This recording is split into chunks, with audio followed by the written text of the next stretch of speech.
샬롬 샬롬 샬롬 샬롬. 하나님 사랑합니다. 여러분 주 안에서 사랑합니다.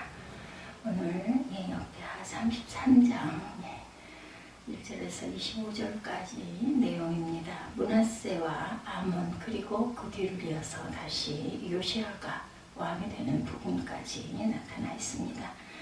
10절에 보니까 야훼께서 므낫세와 그의 백성에게 이르셨으나 그들이 듣지 아니하므로 야훼께서 아수르 왕의 군대 지휘관들이 와서 치게 하셨다. 적군을 이용하기도 하죠.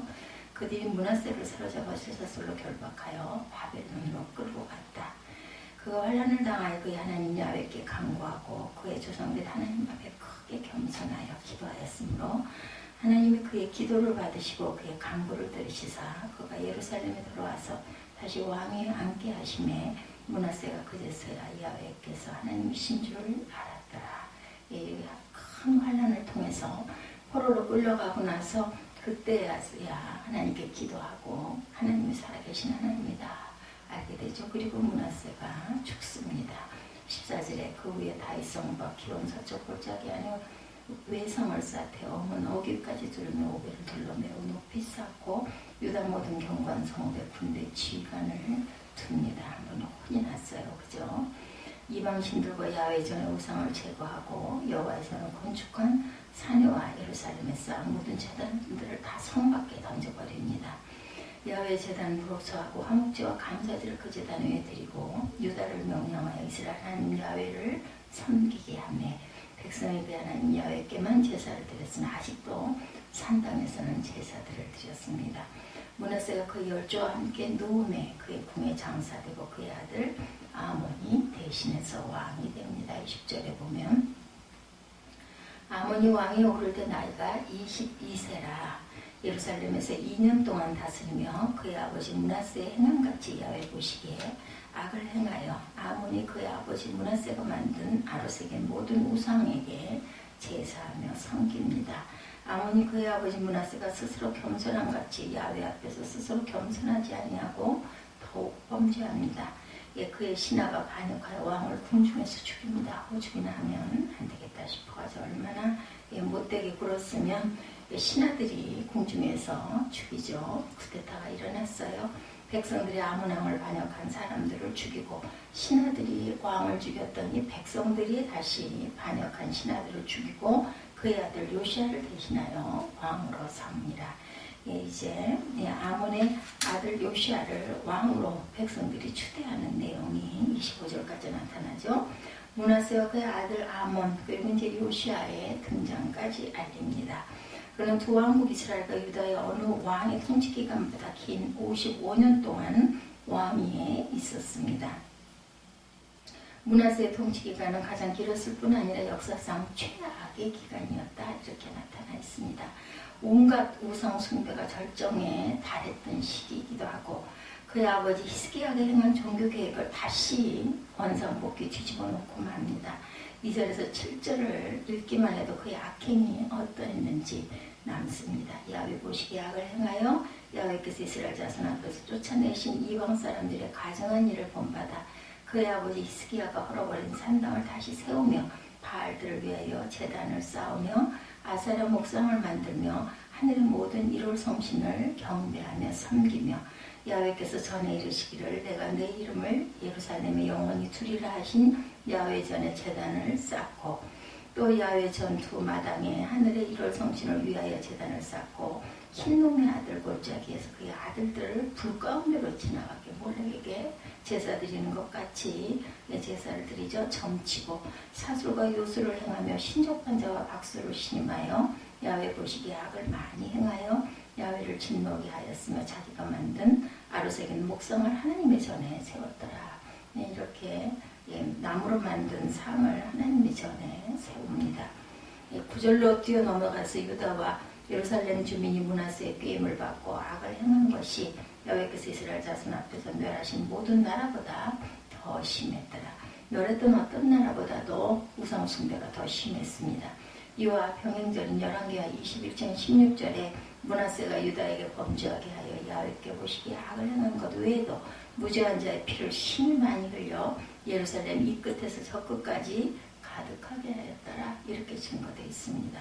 므낫세는 그저 우상 숭배를 좋아해서 하나님을 욕되게 했을 뿐 아니라 포악하고 무자비한 군주였습니다.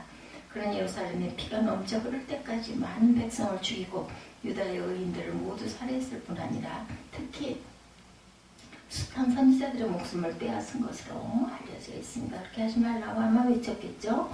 그런 선지자들은 모두 다 죽입니다. 유대교와 기독교의 일치된 전승에 따르면 므낫세가 예언한 이사야를 톱으로 켜서 몸을 두 쪽 내어 죽이게 했습니다. 하나님께서는 여러 선지자들을 통해서 므낫세와 그의 백성에게 말씀하시며 예루살렘과 유다의 예를 재앙을 경고하셨지만 그들은 듣지 않습니다. 오늘 보면 10절에도 나타나 있고 열왕기하 21장 10절에서 14절에 증거합니다. 그래서 하나님께서는 아수르 왕의 군대 지휘관들을 보내어 그를 치게 하셨고 그들은 므낫세를 사로잡아 쇠사슬로 결박하여 바벨론으로 끌어간 장면이 11절에 오늘 보면 11절에 나타나죠. 아수르로 끌고 가지 않고 바벨론으로 끌고 간 것은 그 당시 아직 아수르보다 약했던 바벨론이 아수르에 맞서 대항했다가 아수르에 의해 분쇄되고 말았는데 므낫세가 바벨론과 내통한 것으로 알려졌기 때문에 아수르가 아닌 바벨론으로 끌려갔던 것으로 추정이 되고 있습니다. 므낫세 때의 아수르 왕은 에살 핫돈과 아슈르바니팔에 이었어요. 우리 성경에서 그런 표현이 없지만 다른 여러 번역 성경에는 아수르 왕의 군대 지휘관들이 므낫세를 사로잡아 코에 고리를 꿰고 쇠사슬로 결박하여 바벨론으로 끌고 갔다. 코걸이를 했네요.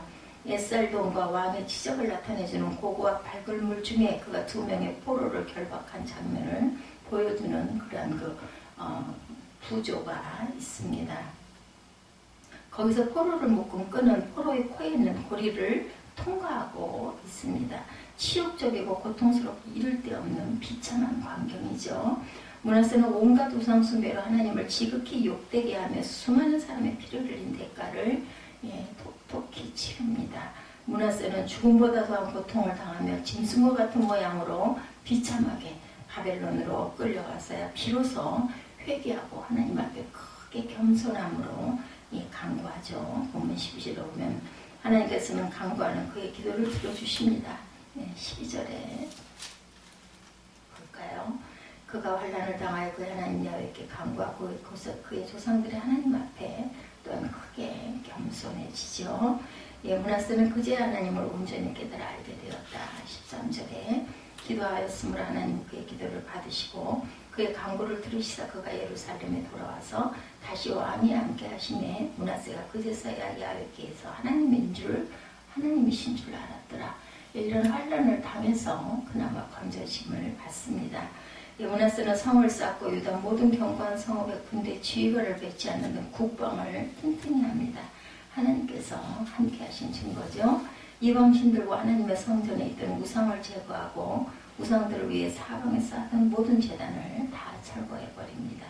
하나님의 제단을 보수하고 화목제와 감사제를 그 제단 위에 드리고 유다 백성에게 명령하여 이스라엘의 하나님만을 섬기게 하죠. 므낫세가 죽고 그의 아들 아몬이 나이가 22세의 왕에 올라 예루살렘에서 2년이라는 짧은 기간 동안 아몬이 다스리게 되죠. 오늘 본문 21절에 보면 아몬은 그의 아버지 므낫세가 그랬던 것처럼 하나님 보시기에 악을 행하고 그의 아버지가 만든 아르색인 모든 우상에게 제사하면서 다시 섬깁니다. 므낫세가 다 제하여 버리고 폐하여 버렸던 것을 다시 끌어내서 또다시 섬기죠. 그의 아버지 므낫세는 비록 늦되긴 했지만 자기가 죄를 깨닫고 그리고 스스로 하나님 앞에 겸손해졌는데 아몬은 그러지 못하고 더욱 범죄를 저지릅니다. 그러다 2년 만에 그를 반역한 시나위에서 궁중에서 죽임을 당하죠. 이번에는 백성이 아몬을 반역한 자를 죽이고 그의 아들 요시아를 대신하여 왕으로 삼는 부분이 25절, 오늘 33장 마지막 절에 나타납니다. 피비린내 나가는 역사가 반복되죠.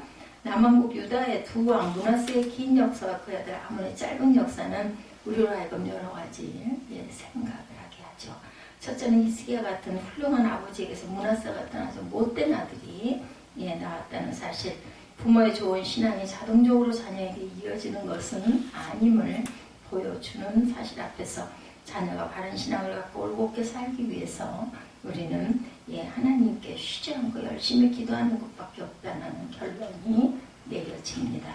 자녀를 위해 부모의 기도가 얼마나 중요한지를 깨닫게 해주시죠. 자녀를 위해 열심히 기도하지 않으면 부모 자신이 아무리 훌륭해도 자녀가 빗나갈 수밖에 없다. 므낫세에게는 아몬을 또한 보면 알 수가 있죠. 므낫세는 나중에 깨닫고 회개를 하기로 되었는데 아몬은 그저 더욱 죄를 범할 따름이었습니다. 둘째는 므낫세는 유다 왕국 역대 최악의 왕이었지만 모진 고난을 당한 다음에 회개하고 돌이켰습니다. 이 사실은 우리에게 어떤 사람도 돌이킬 가능성이 전혀 없는 사람은 없다라는 것을 깨우쳐주죠. 오직 하나님께 맡기고 하나님께서 당신의 뜻에 따른 의와 지혜의 심판을 하시도록 우리는 기도해야 합니다. 셋째는 므낫세가 아무리 그가 무도한 왕이었지만 회개할 때 하나님께서는 용서하시고 그에게 은혜를 베푸셨다라는 거죠. 여기서 우리는 하나님께서 용서 못하실 죄인은 아무도 없다라는 것을 또한 깨닫습니다. 너무 많은 죄를 져서 도저히 용서받을 수 없는 사람은 없습니다. 따라서 용서받을 기회는 언제든지 있고 잘못했음을 깨닫는 그 순간 그것이 바로 기회이고 회개하고 용서를 빌면 하나님께서는 은혜를 베푸신다. 넷째, 하나님께서 회개하는 므낫세를 개인적으로는 용서하셨지만 유다와 예루살렘을 멸망시키시려는 뜻은 돌이키시지를 않았습니다. 므낫세는 유다의 마지막 왕은 아니었고 그에 뒤에 6명의 왕이 있습니다. 또 그들 중 그의 손자 요시아는 대대적인 종교개혁을 통해 나라를 바로 세우려 한 선원이기도 했어요. 그러나 그가 이집트의 바로 느고에 맞서 싸우다 활을 맞아 죽자 남왕국 유다는 급속히 멸망을 향해 기울어집니다. 역대하 35장 20절에서 24절에 나타납니다. 그런데 이 모든 원인은 므낫세에게 있었다고 열왕기 기자는 말하죠. 열왕기 21장 24장에 증거합니다. 또한 23장 25절에서 27절을 보면 요시아와 같이 마음을 다하며 뜻을 다해 힘을 다하여 모세의 모든 율법을 따라 야훼께로 돌이킨 왕은 요시아 전에도 없었고 후에도 그와 같은 자가 없었더라. 그러나 야훼께서 유다를 향하여 내리신 그 크게 타오르는 진노를 돌이키지 아니하셨으니 이는 므낫세가 야훼를 경노하던 그 모든 경노 때문이라. 야훼께서 이르시되 내가 이스라엘을 무리친 것 같이 유다도 내 앞에서 무리치며 내가 택한 이성 예루살렘과 내 이름을 거기에 두리라 이 성전을 버리리라 하셨더라. 이렇게 나타나 있습니다. 때를 놓친 깨달음이 불러오는 막대한 피해를 우리로 하여금 심각하게 받아들이지 않을 수 없게 하는 그런 대목입니다. 므낫세의 뒤늦은 회개가 그 개인의 용서는 받게 해주었지만 오랜 악행은 이미 많은 희생을 낳았고 나라와 민족이 멸망으로 나아가는 일을 돌이키지는 못했음을 우리는 성찰할 줄 알아야겠습니다. 기독교 윤리 실천 운동이 한국 교회의 사회적 신뢰도를 높일 방안을 찾기 위해서 글로벌 리서치에 의뢰해 전국 남녀 1000명을 대상으로 전화 설문조사를 한 결과 금요일 아침 보면 한국 복음주의 협의회 원래에서 한 그런 내용이 소개되어 있었는데 응답자 중 한국교회를 신뢰한다는 사람이 18.4%에 불과한 반면에 불신한다는 사람이 48.3%나 됐다고 합니다. 기독교인들의 말과 행동에 믿음이 간다고 응답한 사람이 14% 그리고 그렇지 못하다 하는 사람이 50.8%나 됐다고 그래요. 로마 천주교와 불교와 개신교에 대한 신뢰도 조사에서도 35.2%가 로마 천주교를 신뢰하고 31.3%가 불교를 신뢰한다고 답했고 개신교를 신뢰한다는 답은 18%밖에 되지 않았다고 합니다. 심지어는 자신을 개신교라고 답한 이들 중에도 14%가 개신교보다는 천주교를 더 신뢰한다 이렇게 답을 했다고 그러죠. 이에 반해서 로마 천주교 신자들은 1.1%만 개신교를 신뢰한다 이렇게 답을 했다고 그래요. 종교별 호감도에서도 불교가 31.5%로 가장 높고 로마 천주교가 29.8%, 그 다음에 개신교가 20.6%밖에 되지 않았다고 합니다. 암흑기에 있던 우리 민족에게 희망의 등불이 되었죠. 이 기독교가 들어오면서 이 나라가 다시 깨어 일어나게 된 건 사실입니다. 정신적 지도력의 신실이었던 개신교가 이런 위치로 추락했다는 게 참 안타깝습니다. 개신교는 이 땅에서 이러다가는 정말 더 이상 발붙일 곳이 없을 줄 모르겠다는 위기의식을 우리가 가져야 되겠죠. 돌아설 때입니다. 큰 교회마다 탐욕과 비위와 싸움으로 시끄러운 일들이 연일 언론에 보도되고 인터넷상의 반기독교적 세력들을 때만났다는 듯이 기독교를 향해서 돌팔매를 퍼붓고 있습니다. 그들을 탓할 것이 아니라 먼저 각성하고 돌이켜봐야 되겠죠. 모든 탐욕을 버리고 조그마한 비밀이라도 철저하게 발본 세번에서 일체의 싸움을 그치는 결단이 한국교회에 있어야 되겠고, 그것을 위해서 우리는 또한 기도해야 될 줄로 믿습니다. 뒤늦은 깨달음에 돌이킬 수 없는 상처와 손실을 교회에 안기어서는 안 되겠죠. 오늘 말씀 속에서 이렇게 므낫세와 아몬 그리고 요시아를 통해서 우리가 보았던 하나님 보시기에 정말 온전치 못한 악행을 숨지 않았던 므낫세 왕, 그래도 마지막에는 돌이켰는데 그 아들 아몬과 요시아는 전혀 가책도 없고 돌이키지 않고 하다 보니 하나님께서 나라를 망하게 하시는 그런 내용. 이 나라가 그 정치 권력자들 속에서 잘 자라간다고 생각하지만 그 위에 하나님께서 붙들고 계시지 않으면 나라가 망할 수밖에 없다는 것을 우리가 역대하 33장 내용을 통해서 깨달은 그러한 말씀입니다. 기도할 때죠. 어떤 면으로나 우리가 깊이 기도하는 그러한 5월 한 달 그리고 2019년 되시기를 주님의 이름으로 축복합니다.